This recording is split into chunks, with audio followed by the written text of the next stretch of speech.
Hogyan lehet védekezni a tavaszi fagyok ellen? Sokan kértétek erre a kérdésre a választ. Hogyha már megígértem, akkor mutatom is. Több lehetőség is van. Első, a megfelelő növényválasztás. Olyan növényeket válasszunk, amik jobban bírják a fagyokat, illetve a klímaváltozás hatásait is jobban tűrik. Második, a passzív védelem, például a fóliatakarás.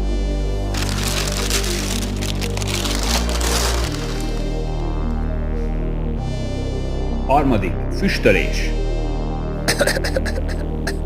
Nem biztos, hogy a szomszédok örülni fognak neki. Negyedik, vízpermetezés. Ötödik, Légkeveréses technológiával. ha téged is érdekel, ezeknek és egyéb más technológiáknak az alkalmazása a tavaszi fagykár elkerülése véget,